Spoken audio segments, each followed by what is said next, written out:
निर्बल के बलराम लात से गुजर रहा है एक बाजार से। मेला भरा है, एक बैलगाड़ी उलट गई है, दुर्घटना हो गई है। मालिक था, हड्डी पसलियां टूट गई हैं, बैल तक बुरी तरह आहत हुए हैं, गाड़ी तक चकनाचूर हो गई है। एक छोटा बच्चा भी गाड़ी में था, दुर्घटना जैसे उसे छुई ही नहीं। तुमने अक्सर देखा होगा, कभी किसी मकान में आग लग गई है, सब जल गया और एक छोटा बच्चा बच गया।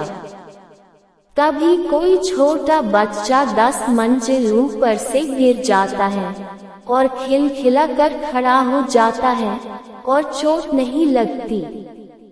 लोगों में कहावत है, जाको राखे साया मार सके न कोई। इसमें परमात्मा का कोई सवाल नहीं है, क्योंकि परमात्मा को क्या भेद है, कौन छोटा कौन बड़ा। नहीं, राज कुछ और है। वह लात से जानता है, बच्चा कमजोर है, अभी बच्चा सख्त नहीं हुआ, अभी उसकी हड्डियां पथरीली नहीं हुई, अभी उसकी जीवन धार तरल है। जितनी हड्डियां मजबूत हो जाएंगी उतनी ही ज्यादा चोट लगेगी। बैलगाड़ी उल्टेगी तो बूढ़े को ज्यादा चोट लगेगी, बच्चे को न के बराबर, क्योंकि बच्चा इतना कोमल है, जब गिरता है जमीन पर तो उसका कोई प्रतिरोध नहीं होता जमीन से। वह जमीन के खिलाफ अपने को बचाता नहीं, उसके भीतर बचाव का कोई सवाल ही नहीं होता, वह जमीन के साथ हो जाता है, वह गिरने में साथ हो जाता है, वह समर्पण कर देता है, संघर्ष नहीं। कठोरता में संघर्ष है।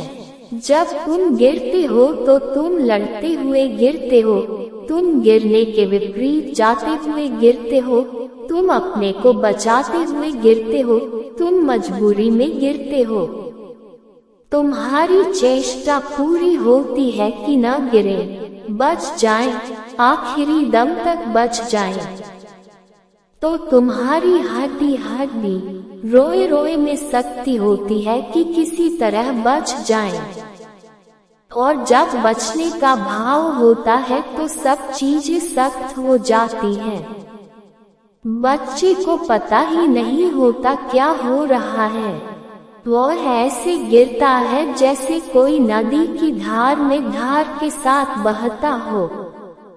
तुम धार के विपरीत तैरते हुए गिरते हो। तुम्हारी विपरीतता में, तुम्हारी शक्ति में ही तुम्हारी चोट छिपी है। बच्चा बच जाता है, लात से खड़ा है नदी के किनारे। एक आदमी डूब गया है, लोग उसकी लाश को खोज रहे हैं। आखिर में लाश खुद ही पानी के ऊपर तैर आई है और लात से बड़ा चकित होता है, जिंदा आदमी तो डूब गया और मुर्दा ऊपर तैर आया, मामला क्या है? क्या नदी जिंदा को मारना चाहती थी और मुर्दे को बचाना चाहती है? जिंदा आदमी डूब जाते हैं और मुर्दा तैर आते हैं। नहीं, लात से समझ गया राज को, मुर्दा ऊपर तैर आता है, क्योंकि मुर्दे से ज्यादा और कमजोर क्या, मर ही गया, अब उसका कोई विरोध न रहा। जिंदा आदमी डूबता है, क्योंकि नदी से लड़ता है। अगर जिंदा भी मुर्दावत हो जाए तो नदी उसे भी ऊपर उठा देगी। तैरने की सारी कला ही इतनी है कि तुम नदी में मुर्दे की भांति हो जाओ। तो जो लोग तैरने में कुशल हो जाते हैं वे नदी में बिना हाथ पैर तड़फड़ाए भी पड़े रहते हैं मुर्दे की तरह। नदी उनको संभाले रहती है, उन्होंने नदी पर ही छोड़ दिया सब। कमजोर का अर्थ यह है कि अपना बल किया, इसलिए अपने पर भरोसा किया, छोड़ देते हैं। ऐसा लात्से जीवन की छोटी छोटी घटनाओं से सारभूत को चुनता रहा है। उसने किसी वेद से और उपनिषद से ज्ञान नहीं पाया है। उसने जीवन का शास्त्र सीधा समझा है। जीवन के पन्ने, जीवन के पृष्ठ पढ़े हैं और उनमें से उसने जो सबसे सारभूत सूत्र निकाला है वह है कि इस संसार में अगर तुमने शक्तिशाली होने की कोशिश की तो तुम टूट जाओगे, और अगर तुमने निर्बल होने की कला सीख ली तो तुम बच जाओगे। भक्त गाते हैं, निर्बल के बल राम। जो बात स्वभावतः घटती है वह राम पर आरोपित कर रहे हैं। भक्त की भाषा में राम का अर्थ सारा अस्तित्व है। लात्से कोई भक्त नहीं है। वह राम और परमात्मा जैसे शब्दों का प्रयोग नहीं करता, पर बात वह भी यही कह रहा है, निर्बल के बल राम। जितना जो निर्बल है उतना ही राम का बल उसे मिल जाता है।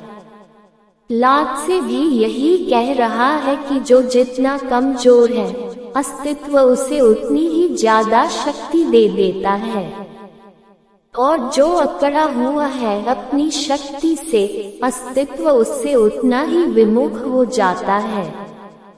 जब तुम अकड़े तब तुम अकेले, जब तुम विनम्र तब सारा अस्तित्व तुम्हारे साथ। धन धन सद्गुरु तेरा ही आसरा। अगर आपको हमारी सखियां पसंद आ रही हैं तो आगे शेयर कर दीजिए। इस तरह की और साकिर सुनने के लिए चैनल को सब्सक्राइब अवश्य करें।